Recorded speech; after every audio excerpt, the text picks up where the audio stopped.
নীলফামারী জেলার মধ্যে আমাদের জলঢাকায় সূর্যমুখী ফুলের বাগান প্লাস এত সুন্দর জায়গা কোথায় ঘুরতে গেলাম তাই থাকবে আজকের ভিডিওয়ে। হ্যালো গাইস, আসসালামু আলাইকুম। আশা করি সবাই অনেক বেশি ভালো আছেন। আমাদের জলঢাকার মধ্যে সবথেকে এই রোডটা আমার কাছে অনেক বেশি ভালো লাগে। রোডটার যা ভিউ অনেক সুন্দর, আমার কাছে দেখতে অনেক বেশি ভালো লাগে, তাই একটু ভিডিও করে নিলাম।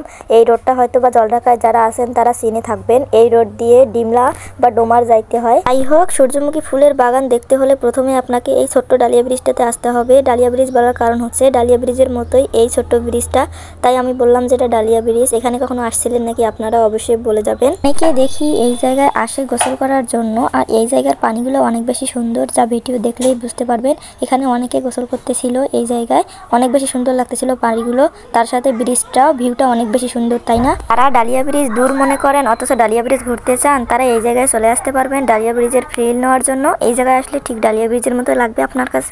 এরপরে চলে আসলাম ফাইনালি সূর্যমুখী ফুলের বাগানের কাছে, কিন্তু সেখানে ঢুকতে হলে আপনাকে টিকিট কাটতে হবে, তাই চলে গেলাম টিকিট কাটার জন্য। ওখানে দেখতেছিলাম মানুষ আছে কিনা, পরে দেখতেছি আছে, বলতেছে ওখানে ঢোকার জন্য জন প্রতি 40 টাকা করে লাগবে। আমরা যেহেতু দুজন ছিলাম, বাইক সহ 3টা টিকিট নিয়ে নিলাম। এখানে 3 জনের টাকা দিয়ে চলে যাচ্ছি গেটের দিকে। এখন হয়তো অনেকে অবাক হচ্ছেন, এটা তো জলঢাকা মুন্নি ইকো পার্ক, তাহলে সূর্যমুখী ফুলের বাগান কোথায়?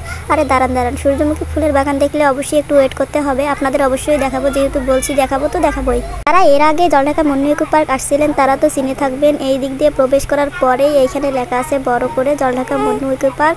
এই জায়গাটায় আসলে সবাই এই জায়গাটায় বেশি ছবি তোলে, তাই আপনাদের দেখাচ্ছিলাম। এর পূর্ব দিকেই রয়েছিল সেই সূর্যমুখী ফুলের বাগান, এরপরে আপনাদের ওই জায়গায় আমি নিয়ে যাব। তো একটা কথা কি জানেন, আমি আসলে এর আগে অনেকবার আসছিলাম জলঢাকা মুন্নি ইকো পার্ক, কিন্তু এমন ছিল না।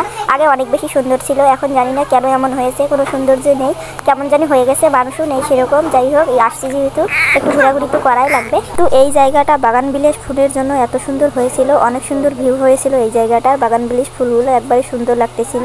এরপরে চলে গেলাম সেই কাঙ্ক্ষিত সূর্যমুখী ফুলের কাছে। এখানে কিছু গাছ ছিল সূর্যমুখী ফুলের, এই ফুলগুলো ফুটছিল তো, তাই অনেক বেশি সুন্দর লাগতেছিল।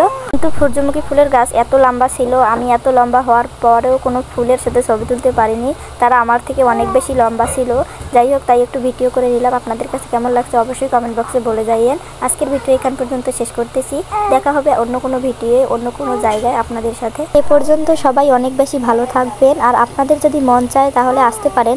আমার মনে হয় না আগের থেকে এখানকার কোনো রকম সৌন্দর্য বাড়ছে। যাই হোক, আগেই অনেক বেশি সুন্দর ছিল, এখন কেন এরকম হয়েছে সেটা আমি ঠিক বলতে পারবো না। শুধু যে আমি বলতেছি তা না, একটা আপুর সাথে দেখা হয়েছিল, সেও বলতেছে যে আগে অনেক কিছু ছিল এখন নেই, কিন্তু ঈদের দিন অনেক বেশি মানুষ ছিল। দেখেন, ঈদের দ্বিতীয় দিন আসছি, তাও কোনো রকম মানুষ নেই এখানে। যাই হোক, আমি এখানে আসতে মানা করবো না, আপনাদের মন চাইলে আসতে পারেন। আমি এখানে গিয়েছিলাম, নতুন যেটা লেগেছে সেটাই হচ্ছে এই সূর্যমুখী ফুল, তাই সূর্যমুখী ফুলের সন্ধান দিতে এই ভিডিওটা করলাম। সবাই ভালো থাকবেন, আল্লাহ হাফেজ।